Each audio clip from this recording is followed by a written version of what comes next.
21 ફેબ્રુઆરી એટલે કે માતૃભાષા દિવસ. તો ચાલો આજે યાદ કરીએ સૌરાષ્ટ્રના શિરમોર કવિઓને. રાષ્ટ્રીય શાયરનું નામ પડે અને કોઈ ગુજરાતીને તેના પર ગર્વ ન થાય તેવું બને ખરું? ચોટીલાની પવિત્ર ભૂમિમાં જન્મેલા, લાખા પાટેના નદી પર્વત ખૂંદીને ઉછરેલા પહાડી બાળક.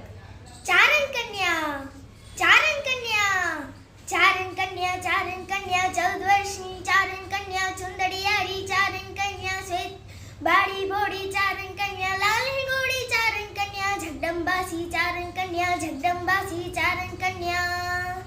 તેમની અમર રચના એવી ચારણ કન્યા હોય, સૌરાષ્ટ્રની રસધાર હોય કે વેણના ફૂલ જેવા બાળ ગીતો સૌરાષ્ટ્રના લોકજીવનમાં તેમણે તેમની કૃતિઓમાં આબેહૂબ ઝીલ્યું છે. આ સિવાય રઢિયાળી રાત, પ્રભુ પધાર્યા, ધરતીનું ધાવણ, લોક સાહિત્યનું સમાલોચન, કંકાવટી અને વેવી શાળ તેમની રચિત કૃતિઓ છે. સૌરાષ્ટ્રના ગામડે ગામડે રખડે અને લોક સાહિત્ય એકઠું કરે. ભરથરીઓ, રાવણ હથ્થા, પછી ભરવાડો, કાઠીઓ, ગૃહિણીઓ તેમજ ઘરડી દાદીમાઓ પાસેથી લોકગીતોનો ખજાનો ખોલાવ્યો. તો એવા ઝવેરચંદ મેઘાણી એટલે આપણા સૌરાષ્ટ્રના લોક સાહિત્યનું ઘરેણું.